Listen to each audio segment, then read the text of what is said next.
Welcome to the Grey Zone podcast. I'm your host, Oscar, and today I'll be introducing our three guests.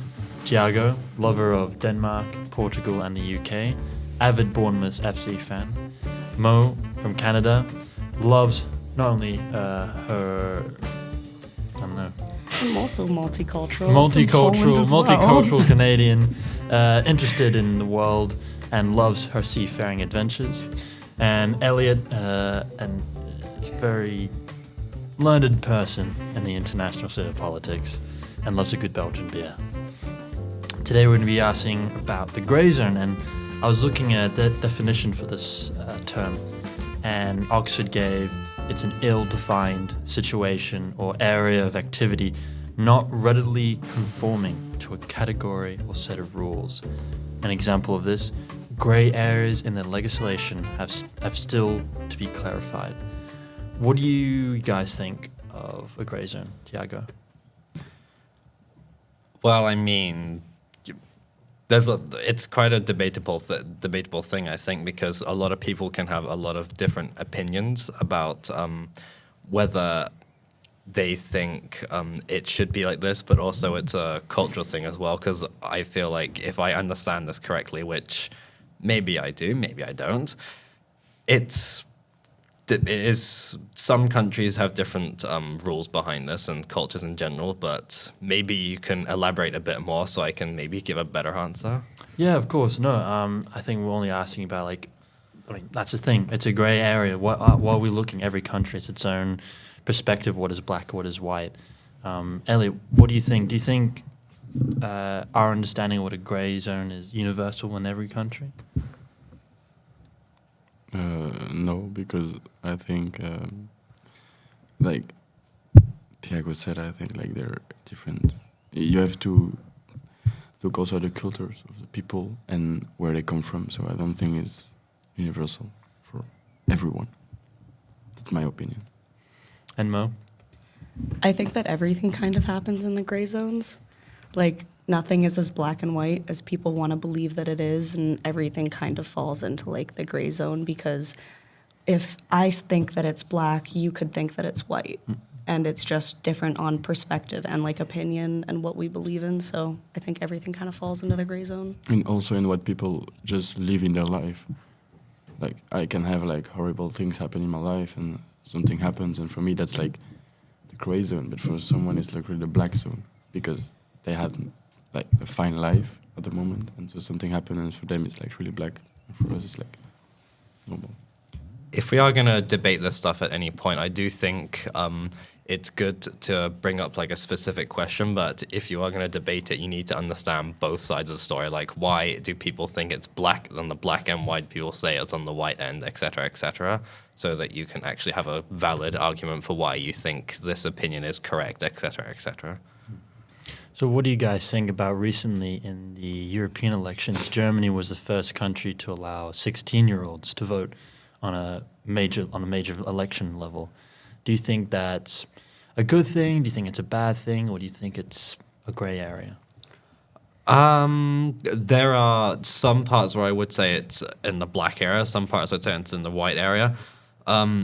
Firstly, there are also, I did hear this speech a while ago saying that like the old people often like choose the future for the young people. One example of this being what happened to the UK a while ago, and I know a lot about because I'm from there, Brexit, because a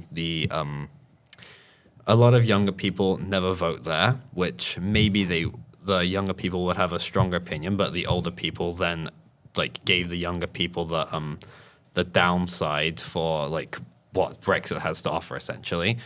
So in that regard, maybe the younger people do have a more freer opinion for the future in Germany now because of this law. But at the same time, when you're 16, your brains are much less developed and you might not have as much insight as when you're older. So it's kind of a mixed situation, really, if you get what I'm saying. Ellie, do you agree with this? Yes and no. It's in Belgium they did the same 16 you can vote this year, and I was like, in the beginning I was like really happy because it can make people, like young people, interested in politics. But nowadays we see that if you see the statistics, people vote the same as their parents, or just because they saw in publicity on social media and they said, "Oh, this guy look really like funny. I'm gonna vote for him." So that was, and in Belgium, the most people that do publicity on social media are from extremes. So that was also, that's why the extreme in Belgium won, and I was like, that's also really bad. I think what I had a problem is you can allow people from 16 to vote, but you don't have to force them. I mean, in Belgium, you have to vote, so that's a problem, I think, because so the people that are interested at 16, like I was, gonna vote and vote for their own opinion, I think, and the others don't have to vote until they're 18. Right. And for more in Canada, do you think this would be an acceptable voting age? Yeah, it's definitely a gray zone. I think simply because, like, in Germany or Belgium, when they changed the voting age, did they also change, like, how you guys are getting taught about politics? Like, are you guys getting anything taught to you in school about the election that's coming up? Like, even in Canada, even though we couldn't vote, at least at the high school that I went to, we would still learn about the different parties and, like, what they're voting for and what, like, people would be voting for if they're voting for that party and that person, so that we could understand even before we could actually vote who we would want to vote for. Versus if that's not necessarily going on in the schools in Germany and Belgium, then I think it could be giving, like, unsafe power to the younger generation because they're not well educated enough. But if they are educated, I think it's a great step in advancements, like how the younger generation kind of got screwed over in Britain because of all the older people voting for out of Brexit, and now it's screwed over all these younger kids who thought that they were going to have EU citizenships for their entire lives, and now they don't. And what do you guys think about compulsory voting? Because I know in some countries it's optional, sometimes it's not. In my case, for Australia, you have to vote. If you register to vote, you have to vote. If not, you find a fine. You might go to jail for it. Do you think that is also a bit of a grey area when it comes to politics, if you have to vote for something or you can choose not to participate? Personally, I do think it is. It kind of is a good thing to vote as well, or to have compulsory voting, should I say? Because back to the topic with Brexit, how the older people had to choose the future for the younger people. When I say younger people, I am also referring to people around the age of 18 who are legally allowed to vote. But the thing is that a lot of people around that age, they just did not vote anyway. But personally, at the time, I was not even old enough to vote, so I'm not referring to myself. But a lot of those people still did not vote anyways. So the point being that even though they could have, they didn't. That means that they could have clearly had a say in, like, whether they could have left or remained. But because they chose not to, apparently the older people did that for them. But if that we had a compulsory voting, I do feel like that is much less likely to have happened, is what I'm saying. So, but at the same time, it's like, if you go to prison for it, or if there's a massive punishment, I do also feel like that is quite an easy thing to forget as well. So that does balance that out as well, I'd say. And how do you feel about this, Mo? We don't have that, I don't think, anywhere in Canada, like compulsory voting. It's all by choice. I understand it from one perspective because there's, like, especially within Canada, there's this whole saying, and I know it's everywhere in the world, but it really applies to what's going on in our politics right now, that if you don't vote, you're voting for the opposition. Like, not voting is just as good as voting for the person who you don't want to win.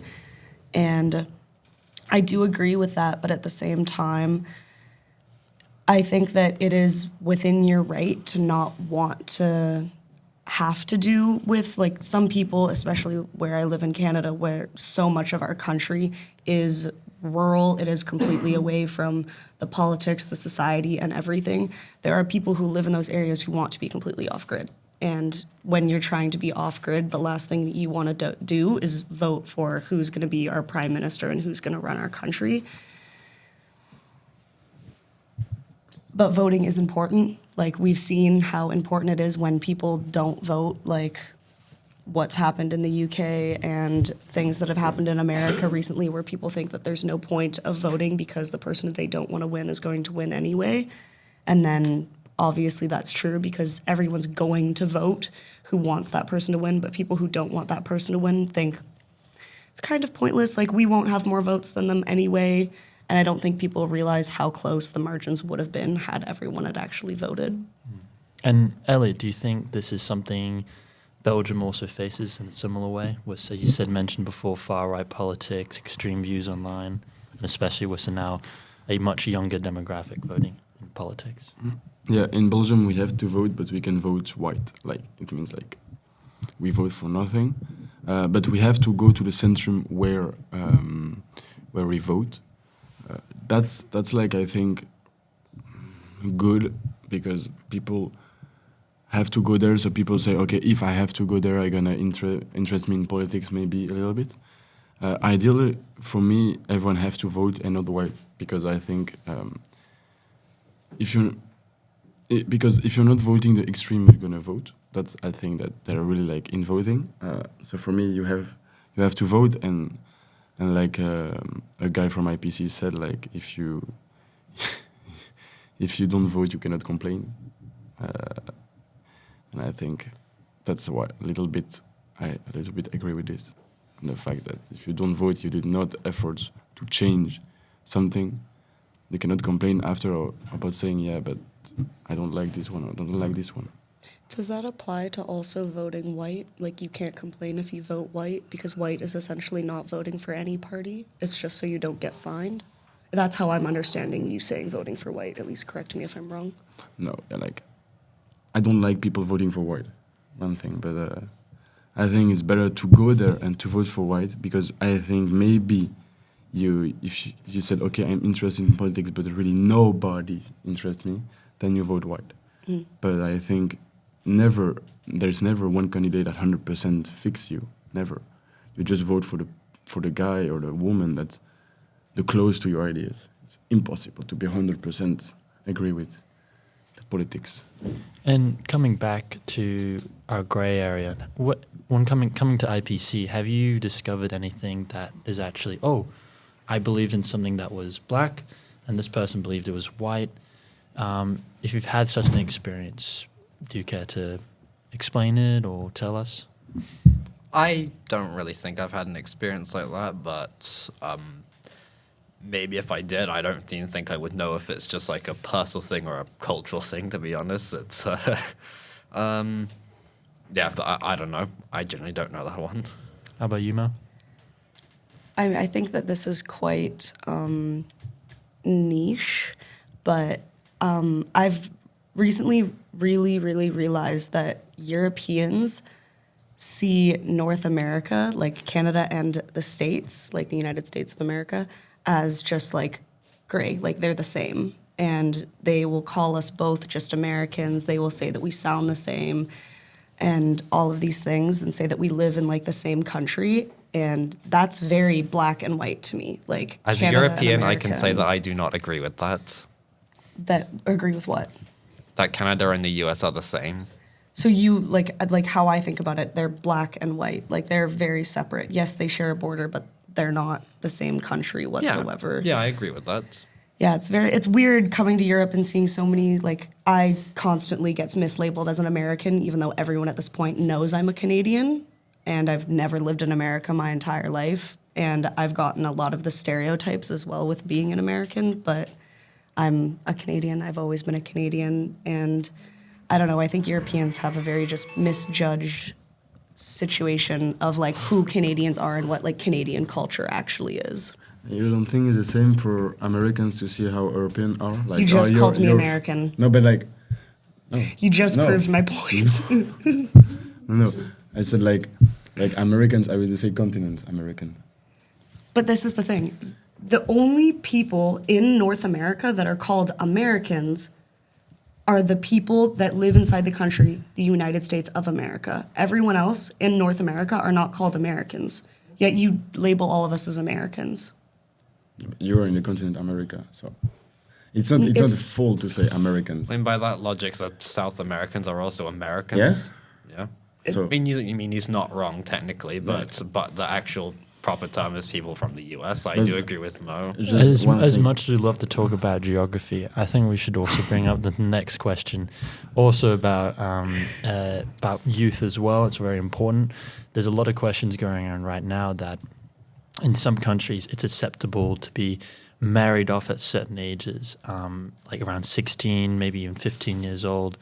And of course, on this table right now, we're in a very Western-centric part of the world. How do you guys feel about countries that don't have the same laws or will not respect the same laws as your own country? Well, I mean, if we're on about like, if we're going to your topic, like marriage sort of stuff, then like, if other countries want to have different laws about it, then that's fine with them. But it makes next to no difference to me because I don't live there as a thing. So I mean, How about you, Mo? I think that there should be. I don't necessarily think that maybe it's not okay to have like a law that 16 and up can get married. Like that's to each their own. But I definitely think that there are other things that should be in place, like to protect the children, because realistically they are still like kids. Like people in my country can't vote at that age, and so to then think about them getting married, or especially use the term married off, so it's the parents have picked this for them and not necessarily themselves. I think that there should be a third party that is kind of there that is just for the interest of the individual child and not so much like the parents marrying them off because of the future generational wealth or protecting family like lineage and stuff. Like I think that that's where it gets messy, and it shouldn't be just solely due to those things. And do you share the same opinion with Tiago and Mo? Or? Yeah, and just also like, I think the West have to calm down about giving morals thing to the others, because we are not really clean on a lot of points. So we have to calm down, I think, a little bit. All right, thank you very much for coming, guys. Thanks for coming to the podcast. Thank you. Thank you. thank you.